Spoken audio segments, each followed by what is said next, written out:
Buenos días. Estamos haciendo una grabación para el Centro Internacional del Español, el canal del Centro Internacional del Español, y vamos a hacer una entrevista al escritor Luis Landero, que es una persona que no necesita presentación, a pesar de lo cual, bueno, pues el protocolo exige que yo diga algunas notas sobre él.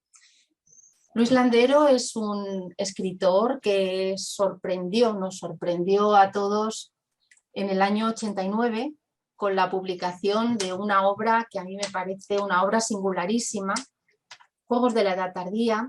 Yo recuerdo mi sorpresa leyendo esta obra que no se parecía a ninguna obra que yo hubiera leído, que no se parecía, bueno, todo lo que contaba allí y el modo de contar no se parecía a nada que yo hubiera leído. Como decía Cela, es una obra que olía a otra cosa y que, bueno, que no se parecía absolutamente en nada. Había en esa primera novela de Luis una manera de mirar el mundo y distinta. Y yo creo que eso fue lo que cautivó a muchísimos lectores y desde luego cautivó a la crítica también. Y eso es lo que sigue, ese mundo extraordinario de Luis Landero es el que sigue cautivándonos y el que 30 años después se mantiene, cosa que es, creo yo, mucho decir con respecto a un escritor, porque hay escritores que son autores de una obra, de un par de ellas, pero estar 30 años manteniéndose de esta manera me parece a mí que es muy difícil. Desde ese momento, desde los años, casi desde los años 90, finales de los 80, Luis Landero va apareciendo periódicamente en el panorama literario español. No sé si yo creo que publicas como cada 2 años o algo así, más o menos. Bueno. Él sigue manteniendo esta forma de hacer literatura y sigue mostrándonos ese mundo distinto, ese mundo auténtico, diría yo, singular, diferente. Si yo tengo que decir algo de Luis Landero, lo que diría es que es un escritor que es muy buen lector y que conoce muy bien nuestra literatura clásica. Él se nota que la lee, que la relee, se nota que la tiene muy bien asimilada, y no es solamente que en sus novelas a veces cite a Cervantes o cite a Baroja o cite a Quevedo o cite al Lazarillo de Tormes, es que en sus páginas podemos encontrarnos a veces con personajes que se parecen a los personajes de todas estas que aparecen en todas estas novelas de nuestra clasicidad. O podemos encontrarnos con escenas que recuerdan a las de los libros de Cervantes, a las de los libros de nuestros autores clásicos. En La vida negociable, por ejemplo, que fue un libro sobre el que hablábamos cuando estuvo Luis por aquí, lo miré ayer, Luis, yo creo que fue en el 2017. Sí, más o menos. Sí. Ya han pasado unos años. Bueno, pues en ese libro había una relación muy estrecha entre los protagonistas, creo yo, y el Quijote. A veces se parecían a los personajes del Quijote, estos personajes tuyos en algunos de sus lances o en algunos de sus pensamientos. Pero también tendría que decir que Luis tiene muy asimilados a los griegos clásicos y desde luego a muchos autores muy, muy significativos de la literatura universal, como Homero, como Sófocles, como Joyce, como Proust, como Kafka, como Faulkner. Y hay además, otra cosa que yo diría de la obra de Luis, es que hay en ella una relación constante entre la vida y la literatura, entre la realidad y la fantasía, que yo creo que además tiene un claro corte cervantino. Y otra cosa que yo diría de los libros de Luis es que hay en ellos una ironía finísima, un sentido del humor muy peculiar que el lector desde luego agradece mucho. Me he apuntado los títulos de los libros porque soy malísima para recordar los títulos de las novelas, mis alumnos lo saben. Juegos de la Edad Tardía, que fue ese libro deslumbrante, pero después han aparecido novelas como Caballeros de Fortuna, El mágico aprendiz, El guitarrista, Hoy Júpiter, Retrato de un hombre inmaduro, Absolución, El balcón en invierno, La vida negociable o Lluvia fina, que fue tu última y aclamadísima última novela como tal, novela de ficción. Y ahora Luis acaba de publicar este libro, que es El huerto de Emerson, y que se relaciona mucho, tiene mucho que ver con El balcón en invierno, un libro que también he traído aquí. y que son dos de mis libros favoritos de Luis. También has escrito Entre líneas, el cuento y la vida, en el que un poco tratas sobre la forma de hacer novelas, sobre la forma de anovelar. En fin, esto es lo que yo puedo decir sobre ti, sobre tu literatura. Y quiero agradecerte, antes de nada, pues quiero agradecerte enormemente que estés aquí esta mañana de verano. ¿Es verano? No sé cuándo vamos a ver la entrevista, pero hoy es verano, tú estás en Madrid y yo estoy en Salamanca. Pues buenos días, Ascensión, Buenos días. y bueno, yo encantado de estar aquí contigo, bueno, hablando de lo que hablemos, ¿no? Hablemos de literatura en principio y hablemos de... Claro, Bueno, quiero empezar preguntándote, porque bueno, pues todo este tiempo que hemos pasado, la pandemia nos ha afectado muchísimo a todos. Y hemos estado durante, bueno, a mí me parece que fueron meses el tiempo que estuvimos recluidos. Al final no fue tanto, no sé si fueron 2, pero yo lo recuerdo como muchos meses, como mucho tiempo. Y en fin, además después hemos podido salir, nosotros hemos trabajado todo este tiempo, pero eso, la situación sanitaria ha hecho que nos recluyamos un poco y que sobre todo cortemos mucho nuestras relaciones sociales. A mí me gustaría preguntarte si este tiempo de encierro pues, ha estimulado tu creatividad o te ha retraído. ¿Cómo has vivido todo este tiempo? bueno, bueno, como persona y como ciudadano, pues lo he vivido mal, viendo pues el sufrimiento colectivo. En fin, ¿qué vamos a decir? No vamos a enumerar todos los males que ha traído este gran mal, ¿no? Pero como escritor no, como escritor me ha venido bien, incluso porque yo de por sí soy muy solitario, me gusta, soy un poco animal de madriguera, eh, tengo alma de monje, y entonces, bueno, pues aproveché, claro, aprovecho para no tener compromisos, no tener que salir, tener para mí todo el tiempo y no tener ni siquiera que salir de casa, para mí ha sido una bendición, la verdad, ¿no? Pero claro, de manera que sí, he escrito mucho y me ha venido muy bien para escribir, pero como persona y como ciudadano ya te digo que lo he vivido pues con mucha preocupación y con mucha pena, ¿no? Pero como escritor sí, incluso recuerdo que El huerto de Emerson lo terminé de escribir en febrero del año pasado y justamente en marzo, cuando empezó nuestra confinación, nuestro confinamiento, empecé una novela que prácticamente la tengo ya casi acabada, me queda solamente parte del último capítulo y espero publicarla para la próxima primavera. Es decir, que sí he escrito mucho, ¿no? Y si a mí escribir ya de por sí me sirve de consuelo y le da un sentido a mi vida, pues en tiempos de pandemia todavía más, ¿no? De manera que para mí como escritor ha sido un tiempo fructífero y como persona ha sido un tiempo desdichado, Devastador. ¿cierto? Me alegra mucho saber esto que cuentas, que por lo menos, bueno, pues lo he escuchado y lo he leído de más escritores, que este tiempo de encierro les ha servido, bueno, pues para volver a sí mismos y para reencontrarse en algunos casos con la escritura o para utilizar la escritura también, bueno, pues para soltar todo aquello que tenían dentro. ¿Nos puedes decir algo? Has hablado de la última novela, ¿nos puedes decir algo o no se puede decir? No, no, no, no. Prefiero Mejor no no, decir nada, mejor. porque no, mejor no decir nada, porque Muy bien.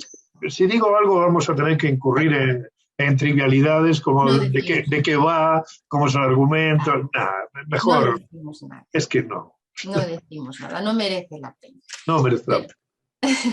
como estamos en el Centro Internacional del Español y la mayor parte de las entrevistas que se hacen son a lingüistas o son a profesores, bueno, pues en este caso tenemos a un escritor y es un escritor lo que hace es que utiliza, es decir, los otros especialistas hablan específicamente del lenguaje porque es su materia de trabajo, pero para un escritor también el lenguaje es su materia de trabajo. Pero además, no solamente por lo que veo en los libros, sino por lo que he leído de las cosas que tú dices con respecto a ti mismo, creo que cuidas muchísimo las palabras, te esfuerzas por encontrar el adjetivo adecuado, el sustantivo perfecto, la frase gramaticalmente correcta y con una sintaxis perfecta. ¿Cómo es tu relación con el lenguaje, con las palabras? Bueno, pues es una relación apasionada y sorprendente, pero incluso ya de niño, que yo de niño, bueno, yo provengo de una familia campesina, donde todos, absolutamente todos, sin excepción, eran campesinos, por parte de padre, de madre, abuelos, abuelas, tíos y tías, todos eran campesinos. El que más sabía, pues tenía un saber elemental, había ido a la escuela a aprender a leer, a escribir y nada más. Y había algunos que eran analfabetos, pero contaban muy bien.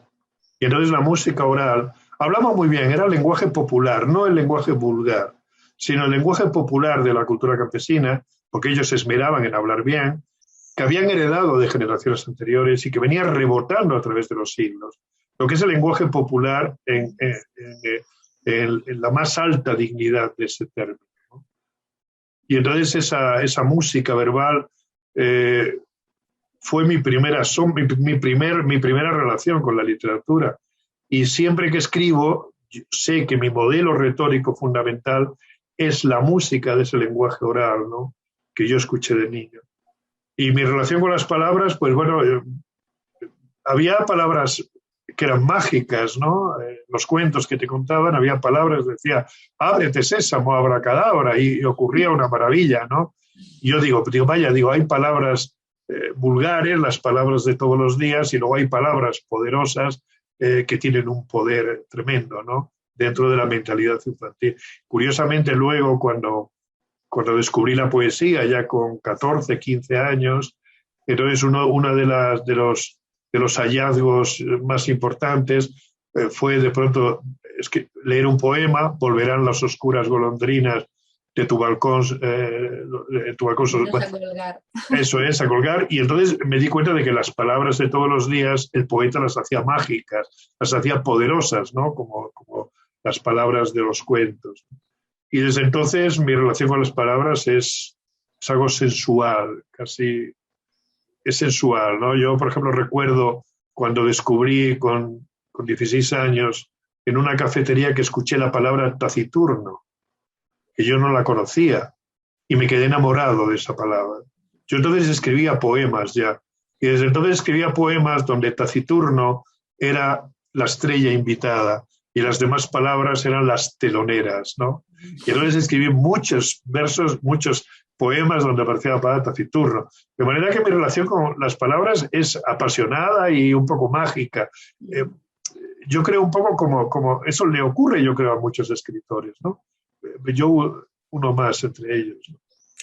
Utilizas además un vocabulario propio. Tú antes has dicho que tu familia es una familia de labradores, lo comentas también en algunos de tus libros, en tus libros de corte biográfico, y yo veo que tú utilizas un vocabulario no solamente propio del mundo de los labradores, sino además propio del lugar del que te criaste. Tú eres extremeño, entonces en muchas de tus obras hay un vocabulario muy específico, muy... Yo diría que la gente de hoy desconoce ese tipo de palabras, ese vocabulario. Bueno, pero tampoco lo uso mucho, ¿eh? Algunas veces sí. Algunas veces, a veces, y pero... Líneas, por ejemplo. Sí, sí, en algunos momentos quizá, pero a veces evito porque se me vienen a la, iba a decir a la lengua, no, a la pluma, se me vienen a la pluma palabras, ¿no?, que yo escuché en mi infancia, y a veces las evito porque son palabras un poco ya fuera de uso. Y entonces como que no vienen a cuenta, que se puede sustituir ventajosamente por una palabra que dice lo mismo pero que es más. Tengo también, sí, es que yo creo que un escritor a lo largo de los años se va forjando su campo léxico, ¿no? Y tiene sus palabras preferidas, su manera de decirlas, y eso nos ocurre un poco a todos, ¿no? Yo en cualquier caso tengo que decirte que conozco profesores que utilizan tus libros precisamente para explicar el extremeño. Es decir, sí, o sea que eso es así. Sí, muy bien. Sí, no, y aparte que es que a veces es inevitable porque hay palabras que para mí tienen una connotación tan fuerte, tan sentimental, que necesito usarlas. Esta palabra. Necesito ponerlas porque es mi manera de expresar esto, ¿no? Por ejemplo, la palabra jeito, claro, que es una palabra portuguesa, jeito, que en castellano no hay un equivalente, por lo menos tal como es en portugués, que es la actitud con que se realiza una acción, ¿no?, la manera de hacer las cosas. la manera xeitosa, ¿no? Existe en gallego y en portugués, pero no existe en castellano. Se podría decir la manera, bueno, esmerada de hacer las cosas, pero no es lo mismo. Y entonces yo recuerdo que cuando me encuentro con la palabra jeito, tengo que poner jeito y lo españolizo. Porque es que es jeito y no hay un equivalente, no encuentro un equivalente, ¿no? Pero bueno, está bien y yo creo que así tiene que ser, ¿no? Sí. Bueno, en tus libros también sueles distinguir, en tus libros biográficos, quiero decir, sueles distinguir entre el lector, el escritor y el profesor, porque tú eres lector, tú eres escritor y tú has sido profesor. Y hablas de estas tres facetas tuyas en relación con la literatura y explicas muy bien cómo hay obras que le gustan al lector pero no le gustan al profesor y al contrario, obras que son muy adecuadas para el profesor pero que no le gustan al lector. ¿Qué tipo qué literatura le gusta al lector, no le gusta al profesor o le gusta al profesor, no le gusta al escritor? A ver, explícanos un poco esa diferencia que tienes. Bueno, al profesor le gusta lo que le gusta a sus alumnos. O sea, ¿no? Aquellos libros que yo leo con ojos de profesor, lo hago pensando en mis alumnos, claro. Porque a mí, por ejemplo, yo tardé en descubrir la tradición española moderna. Yo descubrí antes la tradición anglosajona en la novela francesa y lo descubrí antes que Baroja, Galdós, en fin, Azorín y todos estos, ¿no? Lo descubrí antes. Espérate porque se me ha ido el hilo de lo que estábamos hablando. Hablábamos de las tres facetas, el escritor, eso es. Sí, yo te preguntaba por los libros. Esto es. Entonces, yo, por ejemplo, leía a Galdós y a Delibes, por poner dos casos, yo los descubrí con mis alumnos. Yo no los había leído hasta los 30 años, ni a Galdós ni a Delibes.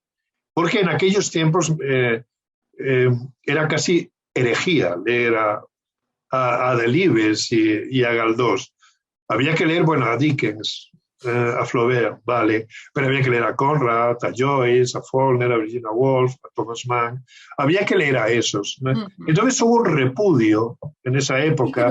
Sí.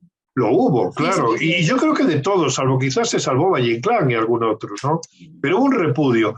Y entonces, como yo llegué tarde, por mis circunstancias y demás, a Galdós y a Delibes, cuando yo descubrí a Galdós y a Delibes, mi gusto literario se iba ya por otros derroteros. Y entonces, cuando descubrí yo a Delibes y a Galdós, pues con mis alumnos como profesor, porque tenía que ponérselos obligatoriamente, a mis alumnos les gustaba.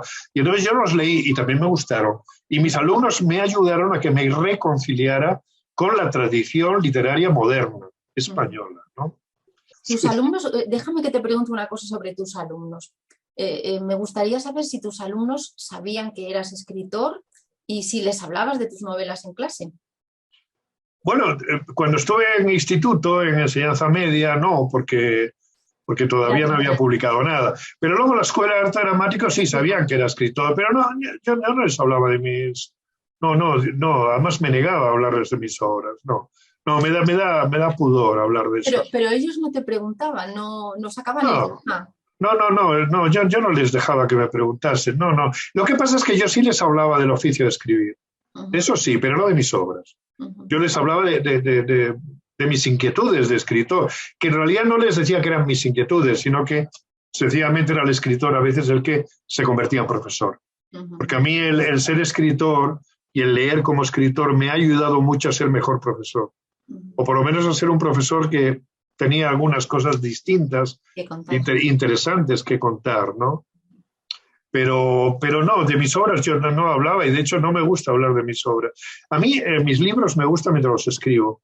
Entonces me interesan mientras los escribo. Luego ya no me interesan. O sea, pero no me interesan en absoluto. Nada. Sí, y además incluso los rechazo. O sea, no quiero volver a hablar de ellos, es que ni me acuerdo de los personajes. Y sin embargo, mientras los escribo, los vivo con una intensidad tremenda. Casi me los aprendo de memoria, sueño incluso con ellos, a todas horas les estoy dando vueltas, ¿no? Pero una vez que se publica, es como una ruptura sentimental de esta, ¿no? Hasta aquí hemos llegado y el idilio se acabó. O sea. ¿Cuáles son tus hábitos de escritura? ¿Cuándo escribes? ¿Cómo escribes? Yo escribo por las mañanas siempre y he tenido la suerte de dar clases siempre o en turno vespertino o en turno nocturno. Y siempre he tenido las mañanas para mí.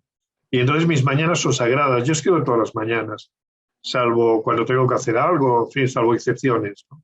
Escribo por las mañanas y, bueno, aquí tengo mi mesa de trabajo y nada, escribo a mano, siempre he escrito a mano y me manejo mejor a mano que en fin. Y nada, pues pongo un folio ahí en el atril, digo el atril por mis cervicales, que hace ya bastantes años que uso un atril, y ahí pongo mi folio, a la izquierda una raya para dejar un margen, escribo con pluma y luego utilizo otros 4 colores, lápiz, rotulador azul, rotulador rojo y rotulador verde para las distintas correcciones. De manera que no hay procesador de textos que supere la eficacia que puede tener 5 colores, un estrato, los 5 estratos viéndolos a la vez y con un margen. Y exactamente, como un palimpsesto y con un margen para tomar notas e incluso para dibujar muñequitos, que es un modo de concentrarte, porque escribir es un esfuerzo mental a veces muy fuerte, escribir y tantas cosas mentales, porque te tienes que concentrar muy fuertemente en lo que haces, hasta incluso verlo casi físicamente con la imaginación. ¿Tú crees más en la inspiración o en la disciplina? ¿Eres más platónico o aristotélico? No, soy más platónico. Lo que pasa es que inevitablemente un novelista platónico tiene que ser aristotélico, no tiene más remedio. O sea, la disciplina es fundamental, porque es fundamental, porque a través de la disciplina consigues esos remansos magníficos en que aparece la inspiración, por llamarle de alguna manera, sí, vamos a llamarlo así, porque donde de pronto escribes cosas que no estaban dentro de ti, que no estaban programadas, sino que se te ocurre y son cosas magníficas. Esos momentos es en los cuales la obra es superior al autor. Siempre la obra tiene que ser superior al autor. Si el autor es superior a la obra, mal asunto. Siempre la obra tiene que estar por encima, ¿no?, del autor, como el Quijote está por encima de Cervantes, o como, en fin, podríamos poner cualquier otro ejemplo, ¿no? Yo también lo creo, que el autor tiene siempre que quedar como por detrás y la Creo obra que sin duda. Precisamente porque la obra a veces es una revelación. No voy a decir la obra, no me gusta hablar en términos religiosos, ¿no?, del arte, pero tiene algo de revelación a veces, ¿no?, porque estás escribiendo y de pronto parece como que te están dictando, que de pronto escribes al dictado. ¿Quién te va a dictar? Pues la inspiración, no puede ser otra, no puede ser nadie más, ¿no? Y de pronto las cosas salen solas y se te ocurren cosas que dices, pero ¿cómo se me ha ocurrido a mí esto?, ¿no? Cosas estupendas, cosas magníficas, cosas incluso caprichosas, arbitrarias, pero que son magníficas. Eso efectivamente es uno de los grandes premios que tiene alguien que se dedica a escribir, que tiene un artista. Esas visitaciones, esas revelaciones de la inspiración o de lo que sea, que hace que de pronto digas cosas que estaban en ti, que tú no sabías que estaban en ti, y que te superan intelectualmente y te superan sentimentalmente y de todo, ¿no? Son superiores a ti. Entonces, ¿también crees que la primera frase de las novelas las dictan los dioses? Como el primer verso de un poema. Sí, yo creo que es muy importante. La primera frase es muy importante porque contiene un poco la semilla de todo lo que va a venir después. Contiene el tono, contiene la música. Hay algo, porque además de la primera frase sale la segunda, de la segunda sale la tercera, etcétera, ¿no? Pero la primera es importante, lo cual no quiere decir que escribir una primera frase suponga escribir una buena novela. No. Pero es verdad que una primera frase es encontrar el buen camino musical, el ritmo, todo esto. Y sí que es importante a veces una primera frase. A lo mejor hay algo supersticioso en esto. Es decir, una vez que hemos leído Quijote, una vez que hemos leído 100 años de soledad, una vez que hemos leído Fortunata y Jacinta, etcétera, Ana Karenina, decimos, es que en esa primera frase está todo. Pero claro, eso ya es jugar con ventaja, eso ya es superstición. No sé si habrá algo de superstición, pero bueno, por ahí va. Eres una persona que ha tenido muchísimos oficios en tu vida, muy variados, porque además empezaste a trabajar cuando eras muy joven. Sí. Has sido repartidor en unas mantequerías, has sido ayudante de taller mecánico, auxiliar administrativo en Clesa, has sido guitarrista de flamenco, has sido profesor, has sido escritor. ¿Qué has aprendido como escritor de todos esos oficios que has tenido a lo largo de tu vida? ¿Para qué te han servido? Pues para vivir intensamente y para vivir experiencias impagables, que cuando uno es escritor descubre que son impagables, ¿no? Porque mientras las vive a veces son duras, ¿no? Pero el haber vivido, porque yo con 14 años era un mal estudiante y mi padre que había hecho de mí su proyecto de vida, es decir, que había puesto todas sus expectativas en mí. Entonces yo era mal estudiante, le decepcioné y me puse a trabajar con 14 años. De manera que yo me moví en un mundo que no era un mundo ilustrado. Yo viví descanonizado hasta los 20 o 21 años, ¿no?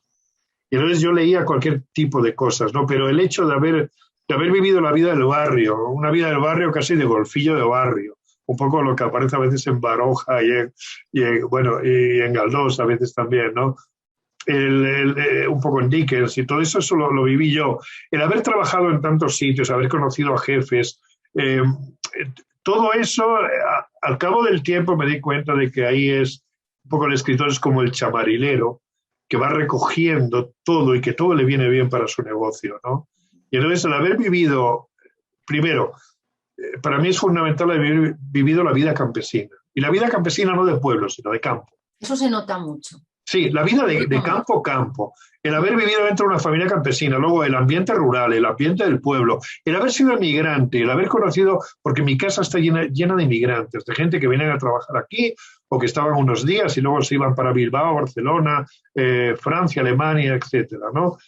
El haber conocido todo ese mundo, el haber conocido el mundo laboral, el haber tardado mucho en descubrir el mundo oculto, porque yo el mundo oculto lo descubrí ya en la universidad prácticamente.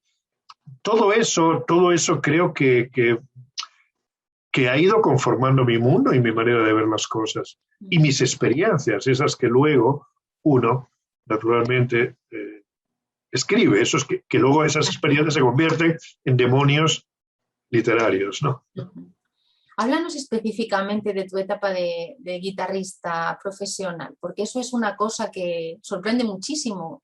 Yo recuerdo cuando estuviste aquí, estuvimos comiendo, que las personas con las que estábamos se sorprendieron enormemente. Yo lo sabía porque lo había leído en tus libros, pero ellos alucinaban cuando les dije, no, si has sido guitarrista profesional. Háblanos de esa etapa. Bueno, yo empecé a tocar la guitarra muy tarde, lo cual es una anomalía ya de por sí. Empecé con 16 años a tocar la guitarra.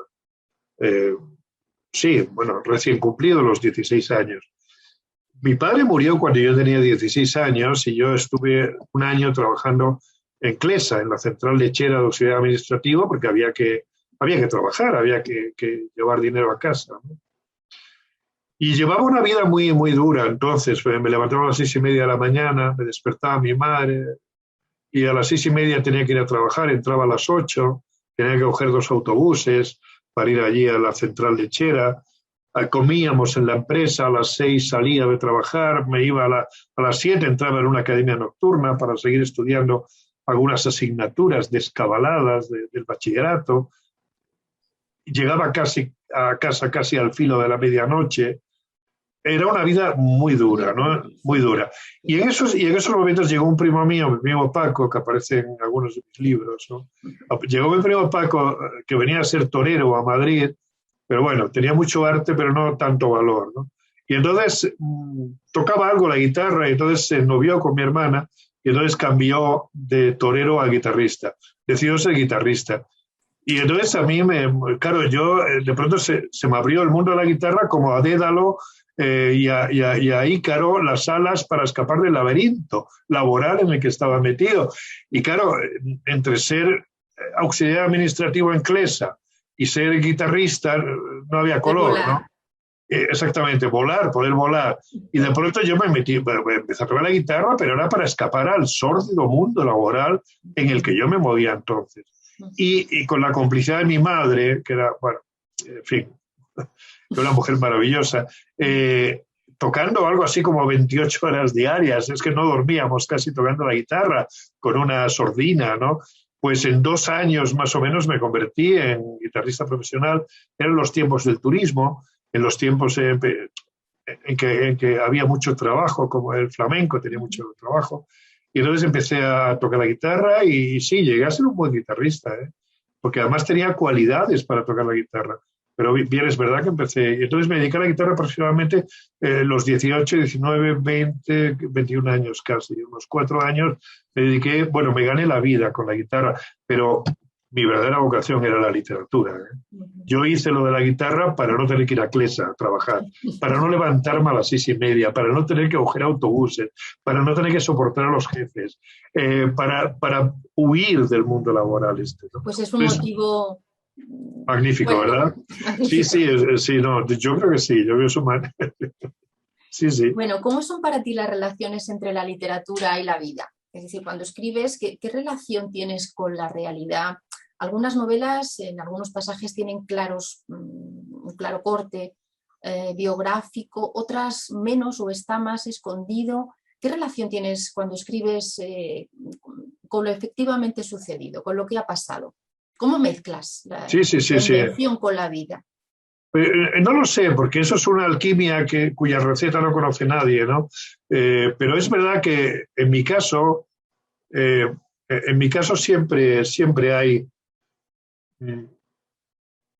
siempre hay algo autobiográfico, que es lo que me incita a escribir. Lo que pasa es que a veces empiezo a escribir algo que es puramente inventado, que es pura invención, pero inmediatamente salen cosas que has vivido o que has visto vivir. ¿Cómo no? Todas las novelas son autobiográficas, porque biografía no solamente es lo que uno ha vivido, sino lo que uno ha visto vivir, es lo que uno ha leído, lo que a uno le han contado, las películas que ha visto, todo ese montón incalculable de experiencias, hacen que escribas, porque ¿de dónde vas a sacar si no las historias? Y entonces todas las novelas son inevitablemente autobiográficas. Y a partir de ahí hay un momento en que esas historias que se mueven a ras de la vida despegan, levantan el vuelo, y es cuando realmente ya te mueves en un mundo autónomo, imaginariamente autónomo, donde la autobiografía ha desaparecido, los personajes han cobrado vida y ya no hay un momento en que dejan de ser autobiográficas, ¿no? Pero siempre, en distinta medida, en distintos momentos también, siempre hay experiencias de la vida que se incorporan a la literatura, y a veces elementos de la literatura que se incorporan a la vida, porque yo recuerdo cuando era chaval y leía Bécquer o leía Neruda, esos versos de amor tremendos, yo salía intoxicado de lírica y de romanticismo a la calle y me enamoraba de la primera chica que veía, claro. O sea, que lo mismo que le pasa a Don Quijote, ¿no? O sea, que lee libros de caballería y cuando veía una película de Humphrey Bogart, cuando yo salía del cine, con qué arte me subía a la gabardina, encendía un cigarrillo y miraba a las chicas, ¿no? Bueno, pues un poco es lo mismo, es literatura y vida, es una cosa que están tan íntimamente entrecruzadas, entrelazadas, que bueno, ¿quién mejor explica esto, Cervantes? El que lo quiera explicar, que lea Quijote. O que lea tus libros también. Bueno. ¿Tú por qué escribes? Porque, bueno, Aristóteles, como sabes, consideraba que la literatura tenía un carácter catártico esencialmente para el espectador. Él pensaba que la tragedia intentaba conseguir la purgación de las pasiones de los espectadores, de los lectores. Yo creo que he estudiado a Aristóteles, está claro también que ese carácter catártico puede servir para el escritor. Incluso yo ahora estoy estudiando, estoy con un proyecto de investigación en el que estudio relaciones familiares, es decir, escritores que cuentan de forma biográfica o de forma un poco anovelada o vete tú a saber, pues la relación que tuvieron con sus padres, etcétera, etcétera, y estoy viendo cómo en la literatura actual hay muchos escritores que buscan la catarsis en la literatura, es decir, no ya una catarsis del lector, sino catarsis del propio escritor. ¿Tú para qué escribes? ¿Cuál es la finalidad de la escritura para ti? Bueno, la finalidad de la escritura no lo sé, pero es como si me dicen, ¿cuál es la finalidad del amor? ¿Cuál es la finalidad? Pues ¿Y no por lo qué sé. escribes? ¿Por qué escribes? Pues escribo porque si no escribiera mi vida no tendría sentido. O sea, mi vida solamente tiene un sentido que es escribir. No me imagino mi vida sin escribir. Y luego la palabra esta de catarsis es muy rica, ¿no? Es una idea magnífica que efectivamente, bueno, en el teatro se ve con claridad, porque Muy efectivamente claro. los lectores salen purificados, quedan purificados por lo...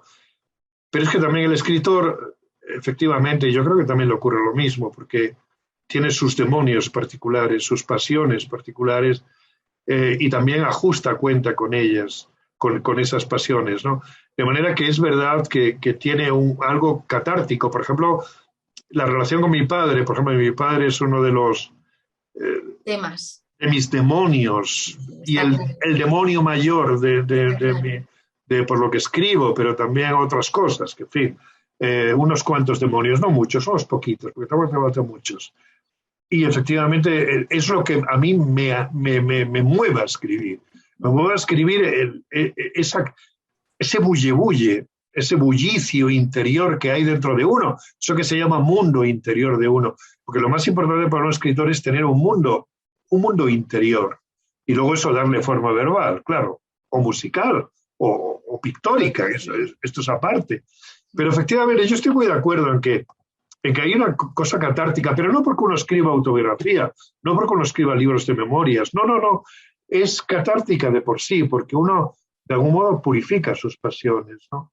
Aunque escribas, por ejemplo, Vargas Llosa, por ejemplo, escribe La fiesta del chivo, pongamos por caso, no tiene nada que ver con él, yo no veo, ahí no hay nada autobiográfico, en principio, en la novela, pero sin embargo ahí hay algo catártico, porque de algún modo el gran demonio, que es la tiranía, que es la indignidad, que es todo esto, efectivamente queda purificado y los lectores quedamos purificados y me imagino que el autor de alguna manera también, ¿no? De manera que sí que es verdad que esto de la catarsis en el teatro se debe ampliar, ¿no? Pero también se debe ampliar a quien se toma un par de cervezas y le cuenta al colega sus penas. Ese contar sus penas es también un modo de catarsis. Sí, sí. Te he leído en muchas ocasiones que hay que recuperar la mirada del niño que uno fue, sobre todo para mirar, para ver la vida desde el asombro. ¿Tú sigues mirando la vida con los ojos del niño que fuiste o ya tienes la mirada del adulto? ¿Cómo es tu relación con el niño que fuiste? Lo Porque está intento, muy claro en los libros. sí. Intento preservar el asombro en la mirada, ¿no? Esto lo decía mucho Ortega, ¿no? Asombrarse es empezar a entender, decía Ortega. Y ese asombrarse es un problema de voluntad también, porque vivimos rutinariamente, vivimos de un modo distraído, ¿no? De un modo desidioso anímicamente, y entonces damos las cosas por sabidas. Pero si realmente ponemos esfuerzo por nuestra parte, ponemos voluntad por nuestra parte y decidimos preguntarnos por las cosas, incluso por las cosas de todos los días, las cosas que nos rodean, y si hacemos ese esfuerzo de asombrarnos ante ella, de indagar qué significa esto, de indagar en sus significados, ¿no? De escarbar dentro de ese secreto que todas las cosas guardan, entonces en ese caso descubriremos que toda la vida está intentando decirnos cosas. Todas las cosas están deseando hablarnos. Como decía Schopenhauer, ante las cosas, ante el mundo, hay que callar como ante un rey, esperando que sean ellos, que sea el rey el que hable primero. Que las cosas nos hablen, pero para que las cosas nos hablen, tenemos que saber escucharlas, ¿no? Y yo creo que esa es la tarea de un narrador, que un narrador más que es sobre todo un observador, alguien que sabe observar y que a partir de ahí efectivamente descubre algo del secreto que las cosas guardan. Pues yo diría que en el mundo rápido en el que estamos ahora, Claro. Lo que hacemos es que no escuchamos a las cosas. No escuchamos a las cosas, ni nos paramos a mirar las cosas. No miramos. Porque no miramos, hay que fijar la mirada. Normalmente miramos de un modo distraído, pero fijemos la mirada. Decía Goethe, que cuando vamos por la calle, cuando estamos en algún lado, cuando estamos con alguna persona, vamos a encuadrar eso como si fuera un cuadro, como si estuviera en un museo. Las cosas encuadradas de pronto adquieren un valor, porque dice, ¿por qué están encuadradas? ¿Qué es lo que tiene esto, este pedazo de realidad, ¿no? Que es lo que hace Antonio López, encuadra de pronto un cuarto de baño, encuadra las cosas más aparentemente triviales, pero las encuadra y entonces las investiga, las indaga. Y entonces todo se convierte en interesante cuando se observa con intensidad. Y esto es fundamental, no ya para un escritor, que por supuesto lo es, sino para cualquier persona. Y es fundamental si queremos vivir de primera mano las cosas, sentir de primera mano también, todo de primera mano, ¿no? Entonces, para eso, claro, hace falta soledad, hace falta un poco de recogimiento, hace falta el esfuerzo de concentrarnos, de quedarnos a solas con las cosas, pero lo que nos dan a cambio es, bueno, no tiene precio, ¿no? En el balcón en invierno, tú has hablado antes de que tu infancia era un mundo de labradores, era el mundo del campo, era el mundo del pueblo. Eso probablemente hoy se ha perdido. ¿En qué consistía ese mundo auténtico del pueblo, de los labradores? Hay tantas anécdotas en el balcón en invierno, tantas anécdotas en el huerto de Emerson.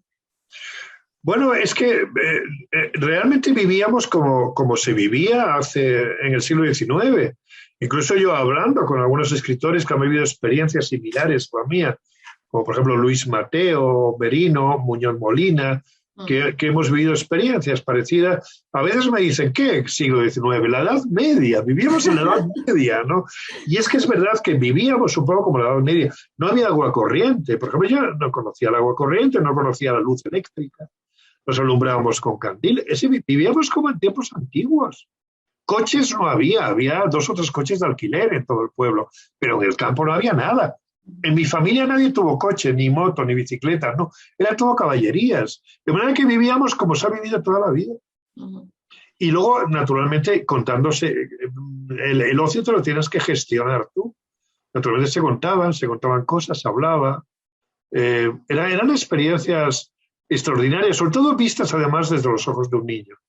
Porque claro, desde un niño todo es prodigioso, todo es un descubrimiento continuo. El niño no descubre el mundo por primera vez, claro. ¿Qué vamos a decir, no? Y bueno, he tenido la suerte de vivir 2 mundos, ¿no? De vivir el mundo campesino y el mundo urbano, industrial. Y he tenido la suerte de vivir dos formas de civilización. Porque tenemos, digamos, unos 3.000 años de civilización atrás, ¿no? Esa civilización que tenemos se ha transmitido de 2 maneras. Una oralmente y otra a través de la escritura, ¿no? Pero ha habido una transmisión oral, que ha sido la tradición campesina, sobre todo la campesina, que ha muerto ya, o sea, y que ha muerto en el siglo XX. Se ha extinguido, como decía John Berger, la mayor catástrofe cultural del siglo XX es la extinción de la cultura campesina. Es una cultura milenaria, pero que no está codificada, sino que está encomendada a la memoria y al lenguaje oral, ¿no? Y luego está el lenguaje escrito, que es, digamos, la transmisión culta. La transmisión popular, la transmisión culta. O que se mezclan, claro. Y yo he tenido la suerte de vivir esas dos, de haber recibido el legado oral del pasado y el legado escrito del pasado. Y para mí el ideal de literatura, el ideal de escritura, el ideal de todo está cuando aparece ese momento milagroso en que el lenguaje popular y el lenguaje culto, en que la tradición culta y la tradición popular se mezclan de un modo maravilloso. El Quijote, el Lazarillo, la Celestina, Galdós. Bueno, por poner ejemplos de García Márquez, ¿no? Juan Rulfo, Valle Inclán. Bueno, es que salen casi los mejores, diríamos, ¿no? Es cuando efectivamente notas que los 2 legados, las 2 tradiciones, la oral y la escrita, la culta y la popular, de pronto se han unido de un modo maravilloso, ¿no? A mí, dentro de este mundo de infancia y de este mundo de labradores y de campesinos, me ha gustado mucho, me ha gustado especialmente lo que cuentas sobre la diferencia de la diferencia de forma de estar en el mundo de las mujeres y los hombres. En el sentido de que las mujeres están constantemente haciendo cosas, las mujeres son las que hacen las cosas pequeñas, las cosas que no se notan, mientras que los hombres se reservan para las cosas épicas, para las cosas importantes, que muchas veces terminan convertidas en la nada y terminan convertidas en melancolía, ¿no?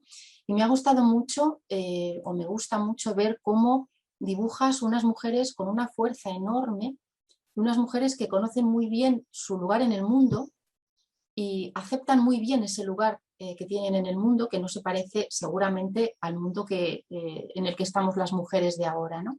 Y sin embargo son mujeres que están contentas con ese mundo en el que están.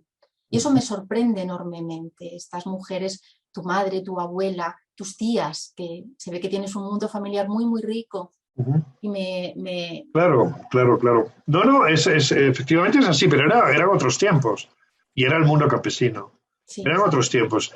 Y entonces, si tú ves, por ejemplo, las mujeres que puede haber en García Lorca, en el teatro de García Lorca, las mujeres que, bueno, no sé, que puede haber en García Márquez, por ejemplo, Úrsula, que era la hormiguita, en tanto que su marido es la cigarra, es el que está cantando, el que está urdiendo cosas, ¿no? Pero eso yo lo viví de pequeño, claro, yo lo viví de pequeño porque sobre todo en mi familia, en el ámbito familiar en el que yo me desenvolví, pues es verdad que los hombres eran un poco soñadores. Eran además campesinos de mediano pasar. Tenían su finquita de secano con sus ovejas, sus cereales, su huerta, y tenían incluso un criado, y a veces hasta 2 criados. Se decía así, criados, en aquellos tiempos, que ya tampoco se dice hoy, ¿no? No. Los criados, ¿no? Y entonces eran personas que no necesitaban trabajar tampoco demasiado. Y sobre todo los landeros. Estoy hablando de los landeros que somos, en general, muy soñadores. Y los landeros somos personas un poco atormentadas. Y no es que yo quiera hacer aquí el determinismo ni nada de esto, pero creo que los landeros somos personas profundamente insatisfechas, un poco amargadas, que soñamos grandes cosas que no podemos realizar. En tanto que los Durán, que es mi segundo apellido, son personas, mi madre, son personas apacibles, reconciliadas con la realidad y que están contentas y que son felices con muy poca cosa. Son personas muy bien adaptadas a la vida, ¿no? Y entonces yo, como escritor, soy landero y naturalmente el que escribe es landero, pero yo, como persona, quiero ser Durán. Quiero estar tranquilo, quiero ser todo eso. Pero los landeros son así. Y un poco sí, entonces las mujeres tenían desempeñaban ese papel, ¿no? El papel de hormiguitas, de que solucionaban las cosas, se encargaban de todo esto, en tanto que los hombres eran un poco más soñadores y se encargaban de otras cosas. Era una cosa que yo viví, que era un poco la época y que ha sido históricamente así. Entonces, si queremos ver, por ejemplo, el movimiento feminista que hay ahora, habría que verlo a la luz también de esa tradición, claro. Yo lo creo también. Absolutamente, que lo creo también. Claro, hay que verlo a la luz de la tradición, del papel que tuvieron las mujeres en otras épocas y que efectivamente, pero el ser feliz o infeliz a veces no dependía tanto de eso como de circunstancias personales y de aceptación del papel, ¿no? que se desempeñaba en la vida. Vamos. Creo que es en el huerto donde te refieres al síndrome del impostor refiriéndote a ti mismo. Y me ha sorprendido enormemente. Creo que eres el primer hombre al que le oigo hablar del síndrome del impostor. Conozco a muchas mujeres y mujeres muy cercanas que conocen el síndrome de la impostora y hablan en primera persona del síndrome de la impostora, pero no conocía a ningún hombre que hablara del síndrome del impostor. Que me sorprende mucho, Ascensión, que una mujer impostora. Yo creí que eran los hombres los impostores, éramos nosotros. O sea que también eso os lo vais a apropiar. No, nos lo hemos apropiado directamente. Muchísimas mujeres consideran que están donde están, bueno, pues por casualidad, que el día menos pensado van a descubrir que una no vale para nada. Ya, te refieres a eso. Ya entiendo. No, claro, tienes razón, claro está. Sí. No, pero yo sí me he sentido un poco impostor porque nunca he estado en el sitio debido. Cuando yo era niño me mandaban al colegio, ¿no? Aquí a Madrid. Me mandaron al colegio a Madrid con 8 años porque mi padre quería que yo fuera alguien en la vida. Y claro, yo en el colegio tenía que contar cosas de mi pueblo y tenía que sorprender a la gente y decía que en mi pueblo había osos enormes y había culebras que medían 5 metros y cosas de esas. A los niños, a mis colegas del cole. Pero cuando iba al pueblo tenía que también que hacer de impostor porque me decían que me pedían que les contase hasta qué punto era maravilloso Madrid. Y les decía, en Madrid hay cantidad de globos aerostáticos volando todos los domingos, se llena el cielo de globos aerostáticos, hay cantidad de accidentes de coches, uno sale por la calle y ve continuamente cómo atropellan a unos y a otros. Hay un piano de 20 metros que tienen que tocar entre no sé cuántas personas. Entonces tenía que inventar en un sitio y tenía que inventar en otro. De manera que en Madrid era el niño de pueblo y en el pueblo era el niño de Madrid, ¿no? Luego, bueno, trabajé en el mundo laboral, pero yo era poeta. De manera que en el mundo laboral yo era poeta, ¿no? O sea, si tú eres poeta, me decían, tú no vas a ser mecánico nunca. Ni en un sitio ni en otro. Ni en un sitio ni en otro. Sí. Cuando fui guitarrista, lo mismo. Me acuerdo cuando fui a París, cuando terminé filología, me fui a París a vivir una temporada tocando la guitarra, pero me fui a escribir. Bueno, pues para los guitarristas y para la gente del flamenco yo era un intelectual. Pero para los intelectuales, yo era guitarrista. Entonces nunca he conseguido mi sitio en el mundo. Siempre he tenido que adoptar algún tipo de papel un poco espurio que me ha hecho ser un tanto impostor, ¿no? Bueno, vamos a ir terminando. Un par de preguntas para terminar. ¿Qué es el éxito para ti? El éxito es la droga más adictiva que hay hoy día. Peor que la coca, yo creo. Bueno, no lo sé porque no estoy no soy experto en esto. Pero es una droga increíble porque el éxito, el que ha conocido el éxito a veces ya no sabe prescindir de él, ¿no? Que es lo mismo, bueno, es adictivo como cualquier droga, ¿no? Y entonces uno tiene que defenderse del éxito como pasión tóxica. Uh-huh. Y uno, cuando es escritor y tiene cierto éxito, ¿no? A mí, afortunadamente, esto me pasó con 40 años, que ya venía, en fin, bastante experimentado, pero uno debe encontrar el éxito en el día a día, el hecho de escribir todos los días y de tener esa especie de tabla de náufrago en la que uno se sostiene a flote, ya es un éxito. Ese es el verdadero éxito. Luego, si además tienen los lectores, pues muy bien, es decir, que hay una parte del éxito que es positiva, que es aceptar de un modo deportivo, de un modo bien, de un modo con alegría, que haya que tener lectores a los cuales tú puedes hacer felices, bueno, contribuir a su felicidad, ¿no? Y eso es magnífico, pero hay una parte mala del éxito, que es aquella que lleva a algunos escritores y artistas en general a pervertirse y hacer cualquier cosa con tal de seguir teniendo éxito. Y eso a mí me parece que es malo, claro. Y ya para terminar, una pregunta en relación con la crítica. La crítica yo creo que a ti siempre te ha sido muy favorable. Los críticos pues destacan sobre todo tu originalidad y bueno, el hecho de que te hayas mantenido durante tantísimos años siendo uno de los principales escritores del país, pues eso quiere decir eso, que hay una buena crítica detrás. Por supuesto también hay muchos lectores detrás que te apoyan, pero la crítica también es importante.